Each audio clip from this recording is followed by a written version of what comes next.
Депонијата Буково, на која дневно се одлагаат околу 90 тони ѓубре, а е пренатрупана, представува еколошка бомба која 2 децении го труе населението од Охридско-Преспанскиот регион. Во деновите кога таа гори, се чувствува неподнослива миризба и чад. Градоначалникот Пецаков отворено вели дека единствено и долгорочно решение на проблемот е отворање на регионална депонија во Новаци, процес кој ќе трае 4 до 5 години. Ако денес го формираме регионално тавно предпријатие, тоа не значи дека почнува функционира во истиот момент затоа што е потребно да се изградат и претоварните станици. Така да, како што кажав, сметам дека 2025 година, пролет, е правилно време и вистинско време ние како општини да започнеме формирањето и да оформираме регионално тавно предпријатие, да го подигнеме, односно започнеме да користиме грантот од Светска банка кој што е веќе обезбеден за оваа работа и лека по лека да се одвиваат работите и приспособувањето на теренот во самата општина Новеци, кај што е регионалната депонија, но и прочистителните станици онаму каде се планирани во нашиот регион.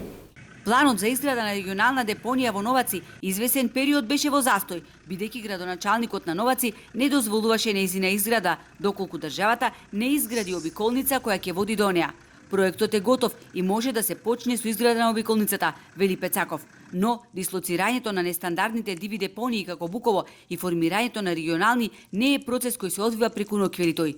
Граѓанските активисти пак не попуштаат, бараат итна дислокација на Буково, процес кој требаше да биде завршен уште во 2020-та. Депонијата го труе целиот Охридски регион, како и делот од селските средини во Ресен. Затоа сметаме дека во меѓувреме треба да се воведе систем за селекција на отпад, дали на органски, дали на хартија, стакло, пластика за целата територија на општината, за во меѓувреме да се најде решение со постепено затворање на депонијата Буково, која што, за жал, веќе представува голема опасност за Охридскиот регион. Градоначалникот Пецаков смирува, депонијата ќе се огради, осветли, ќе се постави видеонадзор и ќе се покрие со 4000 кубици земја. Инаку депонијата се наоѓа во регион богат со подземни води, извори и пасишта кои повеќе не се безбедни. Загадена е почвата и земјоделското земјиште.